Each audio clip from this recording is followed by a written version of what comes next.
हर मस्जिद में शिवलिंग क्यों देखना? संबल में विवाद का लिंक पूर्व न्यायाधीश जस्टिस डीवाई चंद्रचूड़ से जुड़ता है क्या?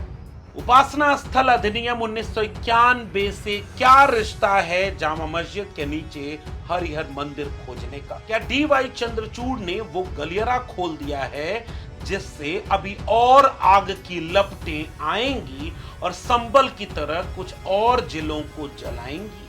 क्या भारतीय जनता पार्टी चुनाव जीतने के लिए शिक्षा, रोजगार जैसे मुद्दों पर बात करने की बजाय मंदिर को मस्जिद से लड़ाकर आपके बच्चों का भविष्य बर्बाद करेगी और 2027 का चुनाव जीतेगी? क्या भारतीय जनता पार्टी और आरएसएस के इस प्रायोजित एजेंडे को आम जनता समझ पाएगी? क्या कानूनों में संशोधन करके इस देश के बड़े न्यायाधीशों ने आग की लपटों के आने के रास्ते चौड़े कर दिए? कौन है वो लोग जो सर्वे करने के लिए एक दिन में मोहलत पा गए, जय श्री राम का नारा लगाए और कुछ लोग मार दिए गए?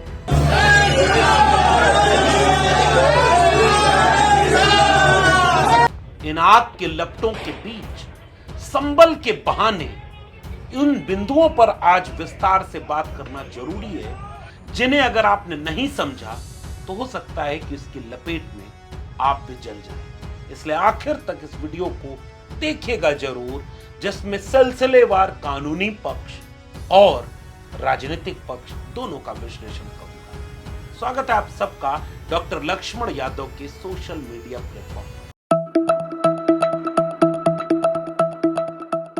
उत्तर प्रदेश का संबल जिला और उस जिले में एक मस्जिद जिसका दावा यह है कि 200 से 250 साल पुरानी है, उसका नाम जामा मस्जिद कहा जाता है, शाही जामा मस्जिद।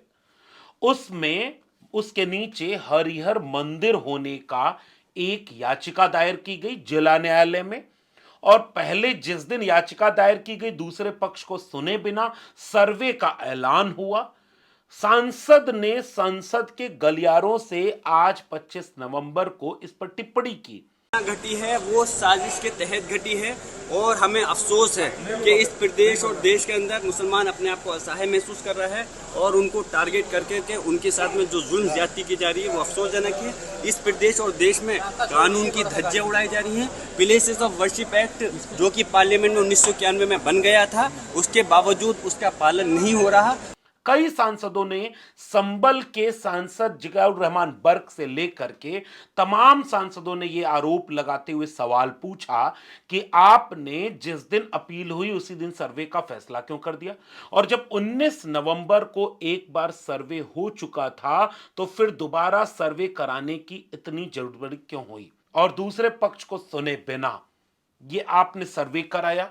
आपने इस पूरे मामले को देखा नहीं कि वो किस दिशा में कैसे जाएगा, और इन सारी चीजों के बीच में कौन गोली चलाता है और 3 लोग मारे जाते हैं। मारे गए तीनों नवयुवकों के परिजन कहते हैं कि वो गोली से मरे हैं और पुलिस अधिकारी कहते हैं कि गोली हमने चलाई ही नहीं, केवल डराने के लिए कानूनी तौर पर रबड़ की गोलियों का फायर किया या आंसू गैस की गोली छोड़ी। क्या इसकी सच्ची दास्तान कभी निकल पाएगी कि वो 3 बेगुनाह जो इस आग में जलकर मर गए, उनके परिवार को क्या न्याय मिल पाएगा? आखिर कौन है दोषी, कहां से गोली चली, कौन से पुलिस अधिकारी ने कहा कि गोली चलाओ बे गोली चलाओ, और गालियां देते हुए सीधे गोलियों का फायर।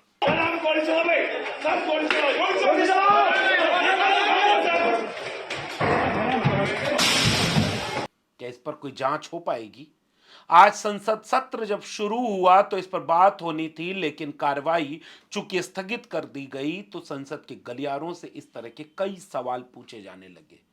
सवाल यह भी पूछा गया कि एक दिन में एक पक्ष का फैसला सुनने के बाद आपने सर्वे का आदेश कैसे दे दिया? सर्वे हो चुका था तो दोबारा सर्वे क्यों हुआ?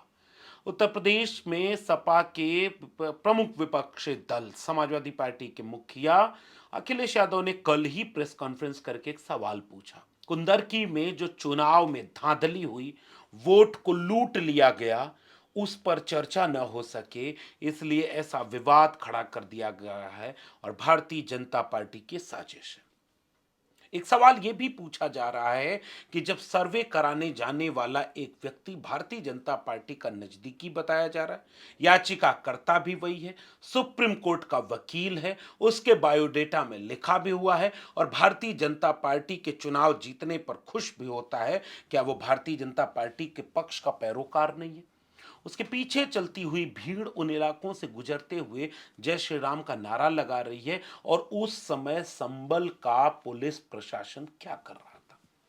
क्या उसे नहीं पता कि इस तरह की चीजें किस दिशा में संभल को ले जाएंगी, कि उस समय आग की लपटें कैसे संभल को जलाने लगेंगी? क्या पुलिस प्रशासन इसका इंतजार कर रहा था? उसे अंदाजा क्यों नहीं था? क्यों भरोसे में नहीं लिया गया? क्यों ऐसा रास्ता नहीं निकाला गया कि उन 3 नौजवानों की मौत नहीं होती? क्या उनके जान की कोई कीमत नहीं है?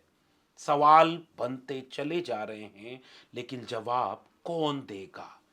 सवाल के जवाब में एक पहलू कानूनी है, जिस पर विस्तार से मैं आज आपसे साझा करना चाहता हूं, जिसका लिंक उस चीफ जस्टिस से जुड़ता है जिसके घर गणेश पूजा मनाने देश के प्रधानमंत्री जाते हैं, वो भी तब जब वो व्यक्ति इस देश का मुख्य न्यायाधीश होता है। Chief justice of India DY Chandrachud, जो अब रिटायर हो चुके हैं, क्या वो इस तरह की किसी चीज के पीछे कोई गलियारा खोल गए जिससे ये विवाद जो आज संभल में हुआ कल कहीं और होता हुआ दिखेगा? आता हूं इस पर विस्तार से आपसे बताऊंगा कि DY चंद्रचूड़ का लिंक इसमें क्या है, लेकिन आपसे एक सवाल पूछना मेरा फर्ज बनता है।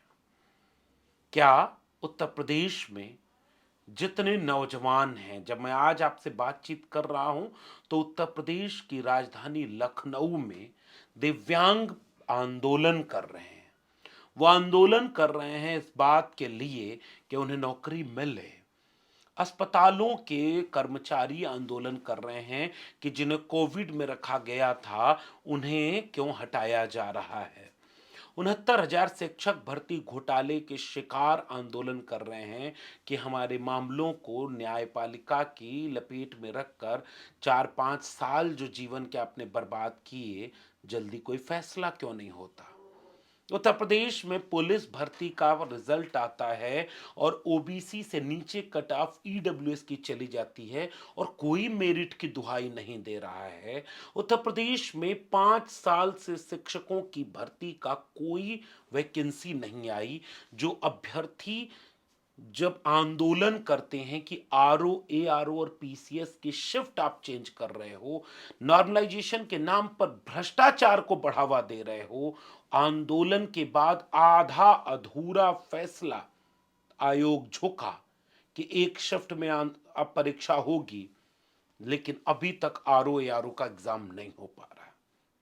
क्या ये सारे विवाद जो देश के उत्तर प्रदेश के नौजवानों और उनके परिवारों के रोज की जिंदगी से जुड़े हैं, उनसे ज्यादा महत्वपूर्ण मस्जिद के नीचे से हरिहर मंदिर खोजना हो गया है?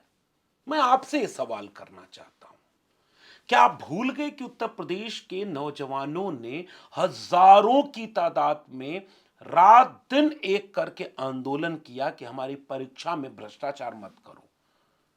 लाठी चली, आंदोलन को दमाया गया। उस आंदोलन को करने वाला एक राघवेंद्र यादव अभी भी जेल में है। लेकिन क्या अब इस देश में, उत्तर प्रदेश में शिक्षा और रोजगार उससे ज्यादा बड़ा मुद्दा हो गया है कि शाही जामा मस्जिद के नीचे हरिहर मंदिर है कि नहीं है? ये मुद्दा इसलिए हो गया है ताकि आपके बच्चों को रोजगार नहीं मिल रहा है, एग्जाम समय पर नहीं हो रहा है, वैकेंसी पूरी नहीं हो रही है, आप इस पर सोचें ही ना। आप ये कहने लगे कि नहीं नहीं, मस्जिद के नीचे अगर मंदिर है तो सर्वे कराने में क्या बुरा है, पत्थर कैसे कोई चला सकता है, अगर पत्थर चलाओगे तो मारे जाओगे। यह है 2027 का नैरेटिव। भारतीय जनता पार्टी चाहती है कि मंदिर मस्जिद के नाम पर यह डिबेट होती रहे। आप याद करिए। अब मैं धीरे धीरे उस कानूनी पक्ष पर आपको ले जाना चाहता हूं। मैं इतिहास में जाऊं उससे पहले 2019 से 2022 के बीच का थोड़ा सा यात्रा कर लीजिए। राम मंदिर का फैसला आ रहा है और उस फैसले में DY चंद्रचूड़, वही जिनके घर देश के प्रधानमंत्री गणेश चतुर्थी मनाने पूजा करने चले गए थे, और वही जिसने ये कहा कि हां, जब उससे अयोध्या पर फैसला करना था तो उसने भगवान को याद किया। कितना निष्पक्ष है वो, जिस फैसले में भगवान और खुदा आमने सामने खड़े कर दिए गए हों, कोट एंड कोट। दोनों इबादत घरों को लड़ा दिया गया है, कोट एंड कोट। उन जगहों पर फैसला कैसे निष्पक्ष हुआ? उनमें से कोई एक राज्यसभा चला गया तो कोई दूसरा उसके घर प्रधानमंत्री चले गए। उस समय भी जब ये विवाद हुआ और उसके ठीक बाद ज्ञानवापी विवाद हुआ, राष्ट्रीय स्वयंसेवक संघ के प्रमुख मोहन भागवत ने एक बयान दिया कि राम मंदिर बन गया है, अब हर मस्जिद के नीचे से मंदिर खोजने की प्रवृत्ति पर रोक लगनी चाहिए। लेकिन उत्तर प्रदेश में अब उस प्रवृत्ति को बढ़ावा देने के लिए संभल एक प्रयोग बना है। संभल में जैसे हुआ वैसे ही अब याचिकाएं हर जिले में जहां जहां इस तरह के विवाद की गुंजाइश है डालनी जाने लगेंगी, और एक दिन में जिस दिन याचिका जाएगी उसी दिन आपको सर्वे का आदेश मिल जाएगा बिना दूसरे पक्ष को सुने। फिर आप जाइए, जय श्री राम का नारा लगाते हुए सर्वे करने जाइए और उकसाइए, और फिर कोई बेगुनाह मार दिया जाए। ये एक पैटर्न बन रहा है जिसका फायदा 2027 के चुनाव में हो, और आप भूल जाएं कि कुंदरकी में जहां 64% एक आबादी हो, वहां बीजेपी सबसे ज्यादा वोट पाकर चुनाव जीत जाए। इस पर चर्चा न हो कि वोट लूटा जा रहा है कि नहीं। अब चंद्रचूड़ के फैसले पर आऊं उससे पहले एक चीज जो आपसे साझा करना चाहता हूं। साल 1990 मैं ले चलना चाहता हूं, साल 1990 के उस दौर में जब मंडल आंदोलन के खिलाफ मंदिर आंदोलन खड़ा कर दिया गया। मंडल विरोधी ताकतें राम के नाम पर रामलला हम आएंगे मंदिर वहीं बनाएंगे का नारा लेकर रथ लेकर निकल गए, तनाव और सांप्रदायिकता के लहूलुहान रथ पर सवार होकर। और उस रथ के संयोजक कौन थे, याद रखिएगा।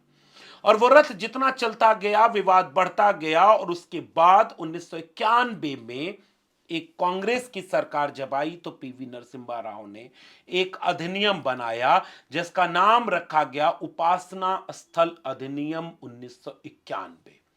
उस अधिनियम के तहत एक शर्त रखी गई कि इस तरह से विवादित स्थलों को कैसे खोजा और कैसे बचाया जाएगा। उपासना स्थल अधिनियम विशेष उपबंध 1991 के तहत 42वां एक्ट आया, और जिसके तहत यह कहा गया कि कैसे अब किसी उपासना स्थल का संपिवर्तन प्रतिषिद्ध करने के लिए, और 15 अगस्त 1947 को यथा विद्यमान किसी उपासना स्थल के धार्मिक स्वरूप को बनाए रखने तथा उससे संसक्त या उसके अनुषांगिक विषयों का उपबंध करने के लिए अधिनियम, ये उसका नाम है। तो वो नाम जा करके धार्मिक उपासना स्थल एक्ट 1991 बना, और इस तरह से ये पूरा का पूरा मामला आगे बढ़ता गया। और ये मामला इसलिए था कि 1947 में जब देश आजाद हुआ उस समय से लेकर के तमाम चीजें ऐसे बन रही हैं कि वहां विवाद है, देश धर्म के नाम पर टुकड़ा हुआ है। और उसके बाद 1948 में कोई गया और राम मंदिर और बाबरी मस्जिद का जो विवाद था उस विवादित जगह पर जाकर मूर्ति प्रकट हो गई, फिर विवाद हुआ। फिर उसके बाद 1986 तक का मामला आया, शाहबानो केस हुआ। उसके बाद फिर बाबरी मस्जिद का ताला खोल दिया गया, विवादित स्थल का ताला खोल दिया गया, फिर वहां पूजा शुरू हुई, राजीव गांधी की भूमिका बनती है, और इस तरह 1991 तक का रथ यात्रा शुरू हो जाती है। इसलिए 1991 में यह विवादित चीज के लिए कि ऐसे तो भाई विवाद बढ़ते जाएंगे। ये वही दौर था जिसमें RSS 2 से 3 हजार ऐसे विवादित स्थलों की सूची गांव गांव घुमाने लगता है कि जहां मस्जिद नहीं मंदिर था उसे गिराकर मस्जिद तोड़ी गई। उसी तरह से एक याचिका दायर कर दी गई, एक अश्विनी उपाध्याय जो भारतीय जनता पार्टी के नेता रहे, आरएसएस का व्यक्ति रहा, जो दिल्ली में भगवा रंग का संविधान बना करके सेमिनार करके कहता है कि भारत का संविधान उचित नहीं है, ये बदलना चाहिए। ये वही अश्विनी उपाध्याय है। ये कहता है कि भगवा संविधान होना चाहिए जिसके केंद्र में मनुस्मृति हो। ये आपको एक सूचना के तहत दे रहा हूं। उसने इस 1991 के उपासना स्थल अधिनियम को चुनौती देने वाली एक याचिका दायर की और यह कहा कि 1192 से लेकर 15 अगस्त 1947 तक जाने कितनी बार विवादित स्थलों में इस बात का विवाद हुआ है कि ओरिजिनल में वो कौन था। तो अगर आप ये रोक लगा देंगे कि 15 अगस्त 1947 को जो जिस परिस्थिति में है वही मान लिया जाएगा, उस पर कोई जांच नहीं होगी, तो ये एक खास किस्म के लोगों के मूल उद्गम क्या था वहां पर उपासना स्थल का, वहां तक न पहुंच पाने के अधिकार का हनन है। और इसलिए उसने जब ये आरोप लगाया तो उसके समय अब आते हैं मूल पर, जहां से सीधा संबल का मामला जुड़ता है डीवाई चंद्रचूड़ का। सुप्रीम कोर्ट ने 21 मई 2022 को नवभारत टाइम्स की रिपोर्ट बताती है कि सुप्रीम कोर्ट 1991 के एक्ट पर टिप्पणी करते हुए कह रहा है, पूजा स्थल अधिनियम के तहत किसी धर्म स्थल का धार्मिक चरित्र पता करना प्रतिबंधित नहीं है। फिर से समझिएगा, न्यायमूर्ति डीवाई चंद्रचूड़, न्यायमूर्ति सूर्यकांत और न्यायमूर्ति पीएस नरसिम्हा की पीठ ने ज्ञानवापी मस्जिद विवाद में 1 घंटे की सुनवाई के बाद यह टिप्पणी की और उन्होंने कहा कि किसी पूजा स्थल के धार्मिक चरित्र का पता लगाना प्रतिबंधित नहीं है। न्यायालय ने स्पष्ट किया कि हमारी मंशा है कि हमने अयोध्या के फैसले पर इस पर विस्तार में बात कर ली है। चंद्रचूड़ ने कहा कि मान लीजिए एक ही परिसर में अगियारी यानी पारसी अग्नि मंदिर है और क्रॉस हो, तो क्या अगियारी की मौजूदगी क्रॉस को अगियार बनने देती है? क्या क्रॉस की मौजूदगी उस परिसर को ईसाई का पूजा स्थल बनने देगी? और इसको लेकर के चंद्रचूड़ ने यह फैसला दिया कि जो उपासना स्थल अधिनियम 1991 है वो इस बात को रोकता नहीं कि मूल उद्गम क्या है उस उपासना केंद्र का, उसकी आप पड़ताल कर लीजिए। ये वही डीवाई चंद्रचूड़ का दिया हुआ गलियारा है जिसके बाद अब याचिकाएं डाली गईं, संबल में भी गई कि जामा मस्जिद के नीचे हरिहर मंदिर है। एक दिन में बिना दूसरे पक्ष को सुने सर्वे का आदेश, 19 नवंबर को सर्वे, फिर भी बात पूरी नहीं बनी तो फिर नवंबर में 23 नवंबर को सर्वे, 24 को विवाद और 24 को विवाद के बाद ये सब कुछ बढ़ता चला गया। तो क्या भारतीय जनता पार्टी अब इसी तरह से आरएसएस के अपने एजेंडे को लेकर आगे बढ़ेगी? क्या भारतीय जनता पार्टी अब इस देश में यूं ही मस्जिदों को मंदिरों से लड़ा करके पत्थर, लाठी, गोली, बुलडोजर, जेल, मुकदमा, मौत, इसी तरह की आग में देश को झोंकना चाहती है? क्या आप अपने बच्चों को इस तरह की किसी भीड़ में शामिल होने देना चाहते हैं? क्या आप इस राजनीति को नहीं पहचान रहे कि इस राजनीति का बुनियाद क्या है? ऐसा इसलिए किया जा रहा है ताकि आपके बच्चों को जो शिक्षा और रोजगार बर्बाद कर दिया गया, नेताओं और उद्योगपतियों के बच्चे विदेश में पढ़ेंगे, आगे बढ़ेंगे और राज करेंगे, आपके बच्चों को सांप्रदायिक एजेंडे में लगाया जा रहा है। दूसरी तरफ वोट की लूट हो जाए, लोकतंत्र को बुनियादी तौर पर खत्म कर दिया जाए, उस पर आपका ध्यान न जाए और आप इस सांप्रदायिक झगड़े में उलझ जाएं।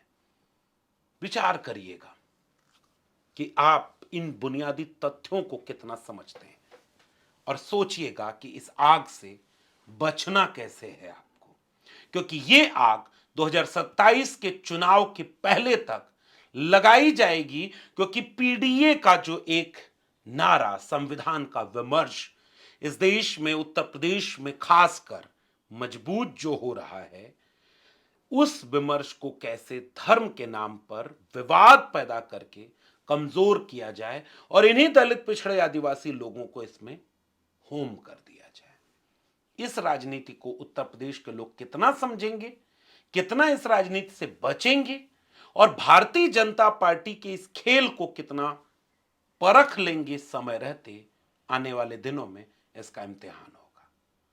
आपका क्या मानना है नीचे कमेंट बॉक्स में जरूर बताइएगा। फिर मिलेंगे, तब तक के लिए बहुत बहुत धन्यवाद।